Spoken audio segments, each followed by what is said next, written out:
para você poder descobrir se há algo efetivamente sagrado. É porque a pessoa pode estar se enganando, né?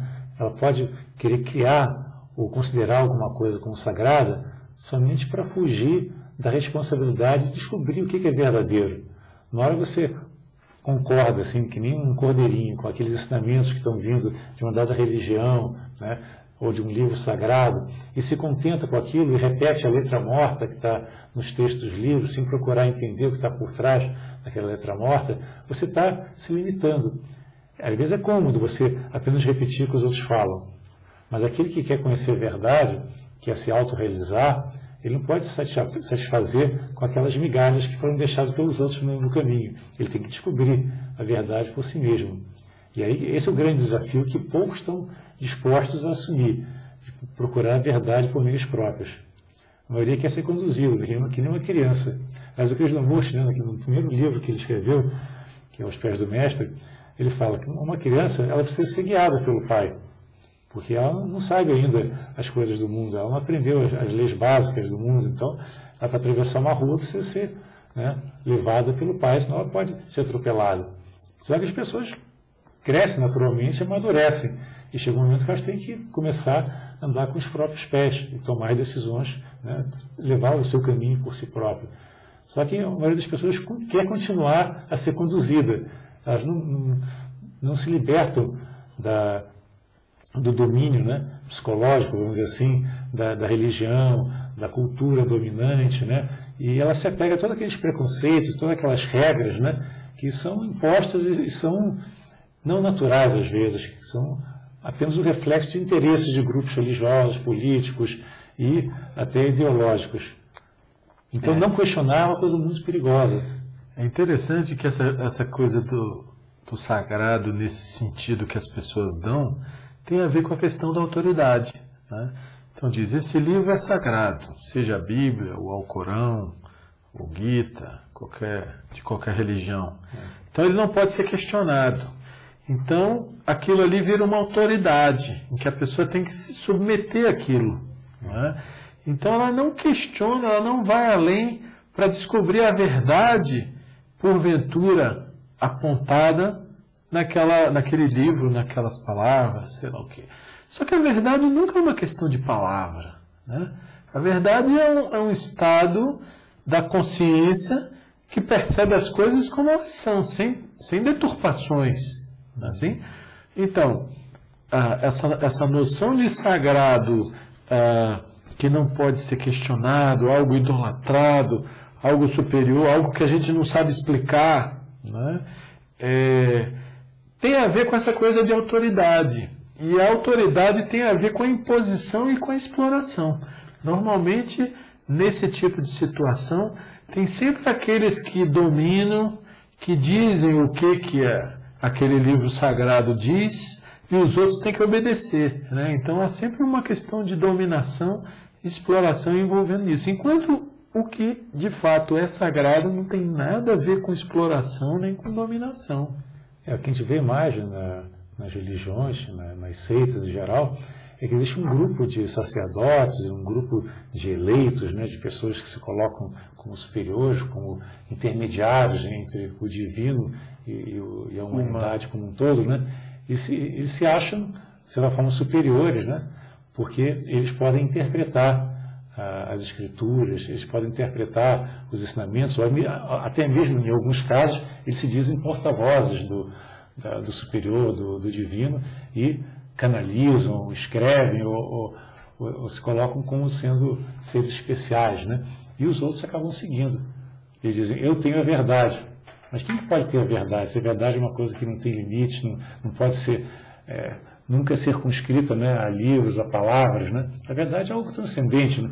A verdade é uma coisa individual. No entanto, tem alguns gurus que dizem, eu sei, eu tenho a verdade, sigam-me, porque vocês vão aprender, vocês vão se realizar também, se vocês seguirem meu exemplo.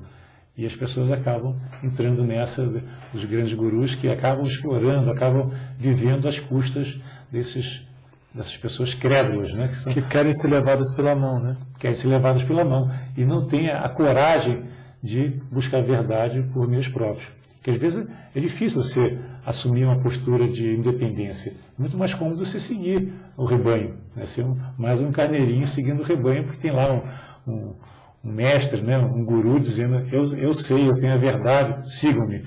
Então as pessoas vão atrás, porque o rebanho todo, né? Até o inconsciente coletivo induz as pessoas a seguirem o mesmo padrão. Mas aquele que quer se realizar, ele tem que caminhar sozinho. E isso foi uma das razões que fez com que o Krishnamurti rompesse com a Ordem da Estrela. Ele dissolvesse a Ordem da Estrela, porque ele viu que estavam criando uma nova religião em que ele seria, vamos dizer, o grande Messias, seria o grande instrutor, e todo mundo ia seguir os ensinamentos dele, que nem cordeirinhos também. E ele rompeu com esse padrão, não aceitou. Pois é. Mas você acha, Eduardo, que existe alguma coisa de fato sagrada? Como nós podemos nos aproximar disso? Como nós podemos, se é que podemos, tocar isso ou viver com isso? Essa é uma questão difícil, porque quando você tenta descrever ou entender o que é sagrado, quem está investigando é a mente. Muitas vezes é o pensamento que está tentando definir o que é sagrado à luz da sua própria experiência, à luz do seu passado. E se o sagrado é algo, né, se é que existe algo que transcende a nossa experiência comum, você dizer que definir se existe ou não existe o sagrado é algo que pode ser capcioso, né? Porque você está tentando explicar o sagrado à luz da sua experiência mundana, né, da sua experiência do dia a dia.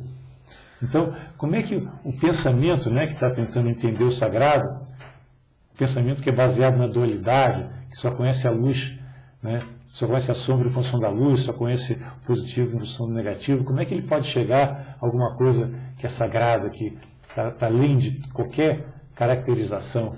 Pois é, por isso que o tema é muito delicado.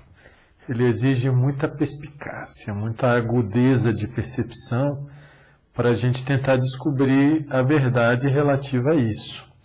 Então, tudo aquilo que a gente rotula de sagrado não é sagrado. É apenas uma imagem, um mito, uma idealização, um pedestal que a gente coloca as coisas. Isso tudo é movimento do pensamento. Não é assim? Então, nesse sentido, não existe sagrado. Mas o Krishnamurti não diz que não existe o sagrado. Ele só mostra a falsidade das falsas ilusões, né? Daquilo que a gente atribui a condição de sagrado, idolatrando. Mas ele diz, isso não é sagrado. Mas quando ele trata do tema do sagrado, esse tema não está separado da compreensão de nós mesmos. Por quê? A nossa vida, em geral, é uma agitação danada, uma correria danada, é um vir a ser, sempre buscando satisfação, realização, fama, dinheiro, sucesso, né? A vida do ego. Isso aí não há nada de sagrado. Por mais idolatrado que alguém seja, por mais famoso que alguém seja, isso tudo é coisa humana, né? Para a gente tentar descobrir se existe alguma coisa sagrada, a gente precisa dar um tempo, se esvaziar dessa correria externa e se voltar um pouco para dentro. Quer dizer, qualquer busca do sagrado dentro do nosso campo da experiência externa, a experiência que a gente tem no dia a dia, né, que é a experiência da investigação baseada nos livros, né, na experiência do relacionamento interpessoal que nós temos, toda essa experiência que está no campo do pensamento, né, ela é incapaz de chegar ao sagrado, se é que esse sagrado existe como algo transcendente. Né? Se ele é transcendente, como é que ele pode estar, né, dentro do campo da experiência comum? Ele certamente não estará. Né? Mas aí a gente pode escorregar para uma outra ilusão, que seria a ideia de sair da vida comum, ir para um mosteiro, ir para uma montanha, achar que lá nós vamos achar o Samadhi, que é aquele estado de iluminação que teria a ver com o sagrado. Quando o Krishnamurti coloca esse tema do sagrado, ele não exclui o viver comum.